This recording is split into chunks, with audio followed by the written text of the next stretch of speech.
Hello everyone and welcome to Crypto Night, the crypto investor channel. I'm Boris, so let's dive in. Hello Colton. Hey Boris, welcome back to the RippleNet channel, everyone. Today we'll be talking about XRP or Ripple.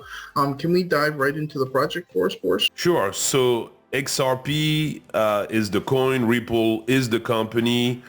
As everybody knows, they kind of won the trial versus the SEC. We'll go over this and some of the new development that have been happening lately. But the company Ripple created an XRP Ledger, and this ledger is very fast and great for cross-border payments. That's pretty much the strength of. So on the history side, what happened is in 2012, Chris Larsen and Jeb McCaleb, who later left to create XLM and sold all his XRP, they both created the Ripple payment protocol. They created the XRP Ledger, which at the time was called the Ripple Consensus Ledger. And in 2013, they created XRP, the token. 100 billion tokens were created, 80 billions were allocated to the company, and they rewarded themselves with 20 billion coins for those founders. So they really took a big slice, if you want my opinion. Then the company went on to raise $7.5 million from nice venture firms in the US. And then they started working with banking because the one thing they saw that they could compete with is the SWIFT system, which is what pretty much all banks worldwide use. It's what you use whenever you're doing payments if you want to send money from Europe to the US or from US to Central or South America or to Asia. And usually it takes several days and it costs quite a bit of money. Each transfer is going to run you $25, $50, etc. They could do the same thing within seconds with the XRP Ledger, and on the top of it, it cost literally just 1 or 2 cents to do that transfer, so much cheaper. So after that, they went on to raise more money. They raised $120 million in 2016. And they also started selling the XRP. So the XRP at its all-time high was at $3.40, and that was back in January 2018. The lowest price was shortly after its introduction in 2014. It was literally at a fraction of a cent, so it was very, very low. Currently, their price is around 69-70 cents, and that gives them a market cap of $37 billion. Now they have a total supply of 99 billion coins and a max supply of 100 million coins. They have a small burning mechanism that burns a few XRP, but really it's never going to put any dent into this mass supply of 100 billion because it's going to burn just maybe a few millions a year. So it would take an ungodly amount of time to burn everything. But what's important is the current circulating supply is 52 billion. So they still have quite a few billions in reserve, and they actually release those on the market on a regular basis to finance. Well, they had to finance, of course, the lawsuit versus the SEC and finance other things, market development and etc. Awesome. Thank you, Boris. What about the on-chain data, and how does it compare to Ethereum for the past month or so? So the XRP circulating market cap has increased by 42% since the beginning of the year. And it was mainly due to a surge in Q1, but the market cap decreased by 10% quarter over quarter, from Q1 to Q2. Now, what's interesting also is the NFT transactions are way up on, they're up almost 13% quarter over quarter. And of course, because it is a much cheaper, it has much cheaper transaction fees, it would make a lot more sense for people to mint NFT on XRP than to do that on Ethereum. I still don't understand why a lot of people use Ethereum to do NFTs.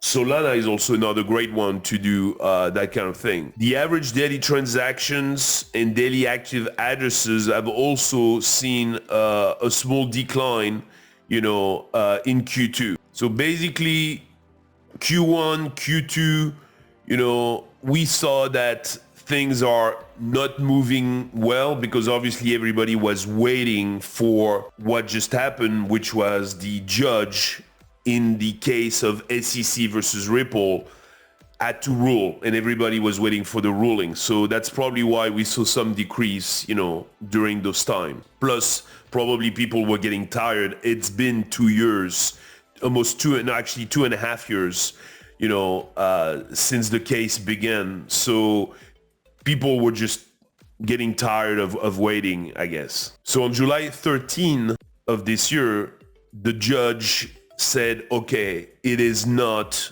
an investment contract, it is not a security. And we'll talk a little bit later about some of the possibility of appealing for the SEC.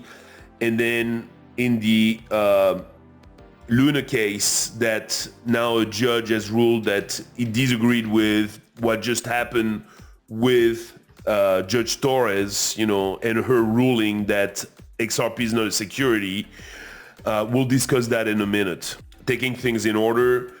So basically, there were a few violations that Ripple has done, but it was mainly with institutional sales of XRP. It doesn't concern retail people like you and I that are just buying XRP on an exchange. This is not a security. So one thing to keep in mind, which is always important when you look at tokenomics, is the fact that Ripple has sold $14 billion worth of XRP to institutions since 2021. So they've been selling quite a bit. And as you see, it's kind of accelerating because in 2021, during the pretty much last bull market, they were selling actually lower numbers than today.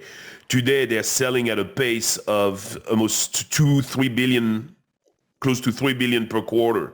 Of course, because of the ruling, the price shoot through the roof. It went from about 45, 47 cents all the way up to 93 cents. Now it's back down to 70, but it's still, much higher than what it was before.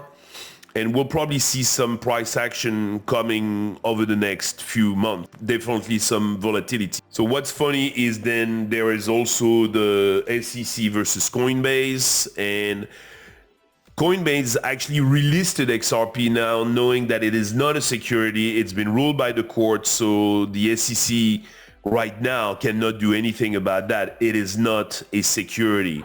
But they named a whole bunch of other coins, which those other coins were hoping to say, well, if XRP is not a security, then we're not a security. It might not be as simple as that. Now, on the volume over the past month, so pretty much the ruling was on the 13th, but looking at the whole month of July, the real volume of XRP is up 82%. In the meantime, because the month of July wasn't that great for cryptos in general, it was just a sideways month, pretty much. The volume for ETH is down 44%. So obviously, XRP volume is way up. Market dominance went up as well by 51%, while in the meantime, ETH is declining by just a small 3%. The Sharpie ratio is up 261% for XRP, while it is only down 11.85% for ETH. Of course, the volatility is through the roof. I mean, the price more than pretty much doubled, overnight. So very volatile, whereas ETH volatility has gone way down because we see the market going sideways. Now, very important, the number of active addresses account is up by more than 200%, while in the meantime, ETH active address count is down by almost 10%. Now, the transaction volume of XRP is down actually 40%, while the ETH transaction is up 57%. Now the ETH transaction, they were up because of different things happening, different new projects using ETH. There's not been a ton of buying. The spot buying has died, which is the reason why we see suddenly the whole market becoming like a bunch of stable coins. I mean, you see Bitcoin not moving, you see BNB not moving, all the big projects, nothing is not moving anywhere. It's so the volatility is also down because the number of transaction is really low right now. Thank you, Boris. What about the latest news and future developments with XRP? So in this section, we're mainly going to talk about, the elephant in the room, which is people are now saying like, oh, but wait, there is a judge that says that the ruling, is not good, and technically XRP is a security. Then there's been a lot of FUD around, hey, is the SEC going to appeal the case? And in this case, does that mean that it's going to revert back to being a security? So I've looked at a lot of the attorneys that have been following the case, like John Deaton and Jeremy Hogan. And you can check out some of their videos or some of their Twitter posts. And really, this is what is going on. So the SEC is trying to negotiate with Ripple because the SEC won on the institutional side, where Ripple did sell a security when technically they shouldn't have been doing that. So they're going to go into a room, the lawyers from the SEC, the lawyers from Ripple, and they're going to try to negotiate. So of course, they're trying to use every scare tactic that they can, like, oh yeah, we're going to appeal this thing that it's not a security. And you use that as a negotiation tool, to try to say like, okay, well, if you pay this much, then we won't appeal the case, or et cetera, et cetera. So you understand that, of course, they're gonna come in with guns blazing. But here's the truth about the case. First of all, the ruling of the judge, and this is from the lawyers that I just named, that explain those things in very detailed, is the ruling stands for now. Even if tomorrow morning the SEC says we're appealing the case, it is still not a security. XRP is still not a security for now. The appeal case would take 2 years to go to court because it's very long. The appeal courts are slammed. They have lots of other cases. So it's a 2 years wait to get to the appeal court. And then you have to go through the trial and wait for the judge to make his decision. So it's at least a 2-year deal, maybe slightly more. Let's remember a few things. Next year is the election in the United States, which means that if Biden was not reelected, automatically whoever the new president is will be getting rid of Gary Gensler. Gensler would be gone. So suddenly the new boss of the SEC might just say, you know what, we appealed this a year ago, but we're going to drop this case. Second of all, the SEC is out of money. They went and begged the Congress the other day because they're like, hey, we need $70 million. We have no more money. Yeah, because they go sue everybody, which is also insane to me, that you see a US agency suing Ripple, Coinbase, lots of projects. They're all American based. What are they trying to do? Destroy the American economy and entrepreneurship? I mean, it makes no sense. It's using taxpayer money to destroy its own economy. You don't see Chinese or Russians do that. So really, this is insanity. But maybe Congress, being more Republican, and they're not all pro-crypto, but they are more in favor of crypto than most Democrats, which same story. Not all Democrats are against, crypto, but a majority, are not too keen. Anyway, they ran out of money, the SEC, so potentially Congress could put some strings attached to giving them money. First of all, it's not even sure they're going to give them money. but maybe they're going to say, you know what, we're going to slap you on the wrist, SEC, no more money for you, deal with your own problems. And then making an appeal is going to be very difficult because they're going to use what money to pay the lawyers. So another thing that, is kind of difficult for them to appeal the case. Trying, like I said, to negotiate this deal. So probably the best for them is to make some threats, but 2.5 years is a very long time. Congress could be passing some more crypto laws in the meantime that would make the case disappear automatically, because suddenly if Congress within a year and a half votes a bill and says, okay, this is the definition of what is a security in the crypto world and what is not a security, and pretty much makes everything not a security, then anyway, this appeal is already dead, in itself. So even if the SEC basically wanted to appeal, it's going to take a very long time. And on the top of it, the chances, and that's the lawyers I was talking about earlier, those lawyers said the chances of appealing this are they're slim to none. Because you can appeal. I mean, anybody can file an appeal, but the chances of them winning and an appeal judge overruling, Judge Torres, it's very, very slim. So they have so many things against them, the SEC, that realistically, the bull run is about to start, or has started, whichever you look at. But pretty much 2 years from now, we'll probably be at the top of the bull run. So this is not, I don't think that this is, and this is of course my opinion, it's not gonna prevent XRP from having a nice bull run versus the last one where, the lawsuit happened during the bull run and it prevented them from really having a nice bull run. So that's it. So don't be too scared by what you see out there.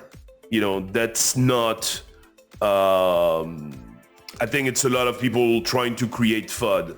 Some people are very upset that XRP won and that it is not considered a security, at least the ones sold on exchanges and bought by retail investors. So you're going to see a lot of FUD out there trying to still destroy this whole thing. The ruling stands and the chances of appeal are almost zero. And it's not because you file an appeal that you're going to win it. Awesome. Thank you for all that information there, Boris. What about staking XRP? Is that a possibility, and where should we be doing this if we want to get a best stake? It is not a token you can stake. There's no staking mechanism in XRP. So there are some sites, mainly centralized exchanges, that offer some different APY like Whitebit and Binance and Nexo and NewHodler. But my recommendation would be don't do that, because this is, first of all, in most exchanges, it's peanuts. We're talking 1 or 2 or 3%. And then Whitebit offers some crazy amount of money, like 23%. There's even one rehold, I think at 120%. It's very, very risky. They're loaning you money, they're making all kinds of risky bets to give you a good return. And we see what happened to Celsius, Voyager, FTX. I mean, the list goes on and on.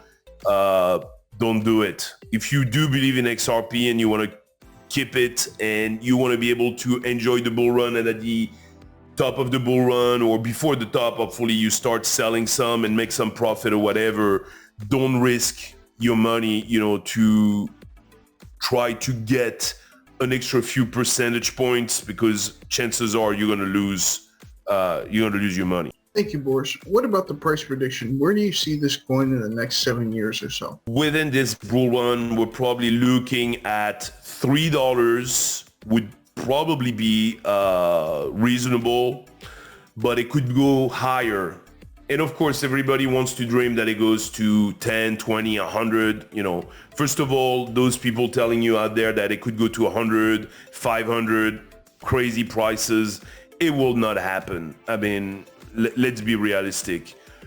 $3 very realistic, $5 is pretty realistic, $10 is possible, but $10 would probably most likely be a top, you know, and probably several years from now, and if Ripple is XRP gets used more and more, it eventually replaces Swift and etc., the adoption becomes really big, then yes, it could go to 13, 15, you know, $20 per Bitcoin, per XRP.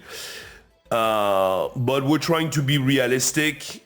So 3 to 10 in the coming bull run is possible, and then probably 13 to 20, you know, over the next 7 years, which roughly, if we said and stayed extremely conservative over the next 7 years, could be $11, $12.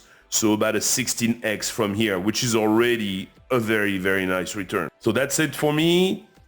Thank you, Colton. Thank you, everyone. And we look forward to see you on the next Crypto Night video.